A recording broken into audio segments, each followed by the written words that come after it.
Esse é o especial de Natal da Rádio Mulambo. Nossa cartinha ao bom velhinho. Gente, precisamos continuar a produção porque, afinal de contas, o Natal está chegando e o Papai Noel precisa encher o saco!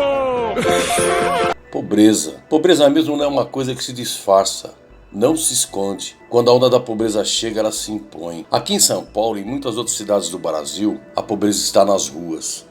As ruas estão cheias de pessoas muito pobres. Pedem pacotes de fraldas nas farmácias, alguma comida nas portas dos restaurantes. Os carros param nos sinais e as pessoas chegam, acenam para as janelas e pedem alguma coisa. Não que não houvesse gente pedindo coisa na rua antes. A gente vive Brasil, sempre ouvi isso. Mas aumentou muito e não é só isso. A gente percebe que as roupas que vestem não são trocadas há muito tempo. A gente nota pela textura da pele que a alimentação está muito ruim. E tem um olhar. É um olhar que não tem mais angústia, não tem desespero. É um olhar que pede clemência. É um olhar de cansaço, de desesperança, como se fosse opaco, como se houvesse perdido a capacidade de sentir. A pobreza está voltando nesse nosso país desde que a crise econômica se instalou, lá por 2015. Mas esse ano deu um salto, ficou diferente. Isso tudo tem a ver com termos um presidente que não está nem aí, mas é também mais profundo. Há algumas semanas vazou um áudio do banqueiro André Esteves. Sabe aquele tipo de gente que se refere ao presidente da Câmara pelo primeiro nome para demonstrar proximidade? André Esteves é assim. Em toda a declaração que faz para a imprensa, jamais demonstra qualquer preocupação a ameaças e democracia. Sua visão de política é como se apenas a economia existisse. E vamos deixar bem claro, por economia entenda o mercado financeiro. André Esteves transparece uma objetividade. Ele certamente acredita ser uma pessoa objetiva. Mas nesse jogo de vai dar igual, não importa quem for eleito, ele demonstra que pode até entender da política do dia a dia. Mas política com P maiúsculo, o motivo pelo qual a política existe, isso ele certamente não entende. O que Esteves demonstra principalmente é cinismo, uma forma de cinismo muito comum em uma certa elite brasileira. Vamos lá. O que é o Estado democrático? O que é uma democracia liberal? Por que adotamos constituições que partem de cláusulas que listam os direitos?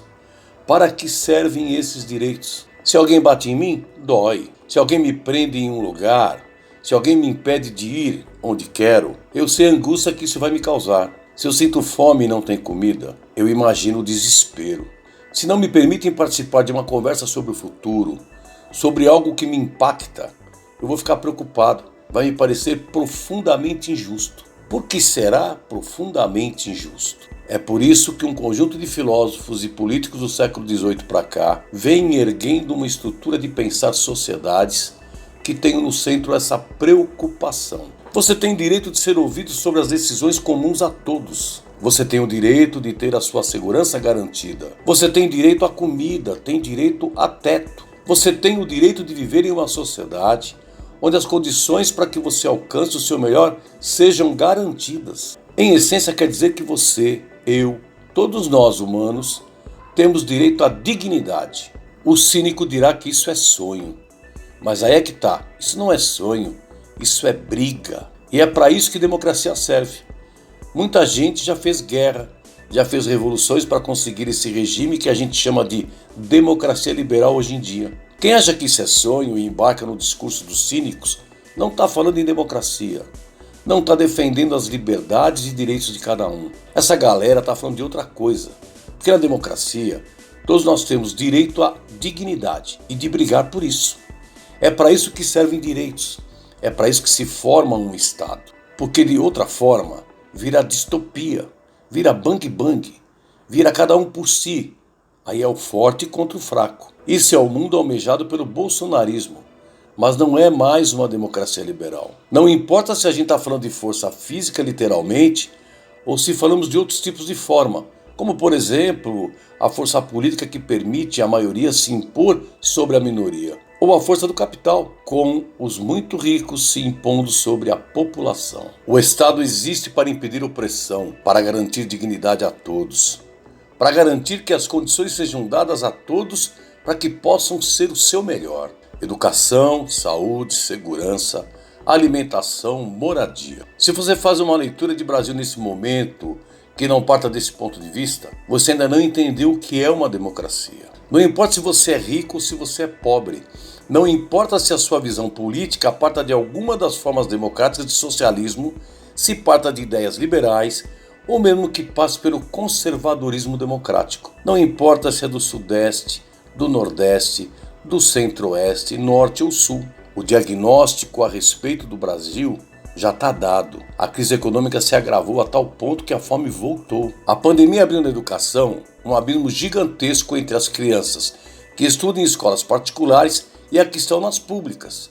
E olha que ele já não era pequeno. O desemprego é grave. Sabe o que aconteceria se houvesse mais brasileiros educados? Solidamente educados, capazes, por exemplo, de programar, escrever código já no ensino médio? Teremos uma explosão de empresas novas capazes de competir no mercado internacional, trazendo dólares para o Brasil. E teríamos moças e rapazes que poderiam trabalhar via internet para empresas em qualquer lugar do mundo. Dólar entrando, gente.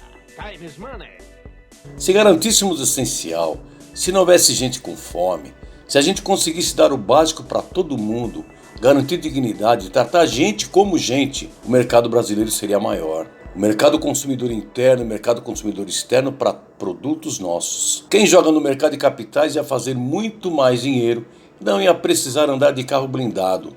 Ia poder nadar na piscina da própria casa sem medo de bala perdida. Esse é o problema do cinismo, de não perceber que é intolerável um governo como o de Jair Bolsonaro. A livre iniciativa, a liberdade de fazer dinheiro, que é sim o direito democrático essencial, está atrelada a todas as outras liberdades e direitos. Não é mais importante ou menos importante. Só que aí é que tá. Esse direito só funciona a pleno vapor. Só abre portas e mais portas de enriquecimento quando dignidade é garantida a todos igualmente. Só quando deixarmos de ser um país de uns poucos, muito ricos, uma classe média apertada e mais de 100 e tantos milhões de pobres. Quando o Estado fracassa, tem uma turma cínica que acha que ao menos o dela foi garantido. Estão vivendo na ilusão de que ter um helicóptero e um carro blindado é normal. E quando visita os Estados Unidos ou Europa, acha que admira os lugares que vê. Mas fundamentalmente, não entende como esses lugares são possíveis, como lugares assim se formam. Essas pessoas estão profundamente iludidas. E sua ilusão confunde todo o Brasil. Papai Noel, nosso pedido aqui na Rádio Mulamba é que todo mundo possa ter a garantia de dignidade que está sendo prometida desde o século XVIII ou XIX. Só que ainda não chegou. Eu tô começando a achar que você não existe, hein? Em Brasília, o deputado Roberto Jefferson demonstrou sua reação ao caso Papai Noel. Noel, rato magro. Eu falei pro presidente, Noel tá envolvido. Caiu uma lágrima do rosto do presidente. Eu acho que ele sentiu o baque. A Rádio Mulamba deseja a todos um Feliz Natal. Ano Novo ainda não, porque a gente ainda vai se falar até lá, combinado? Eu sou o Clelhão, mais conhecido como Lelé de Guarulhos, diretamente para a Rádio Mulamba.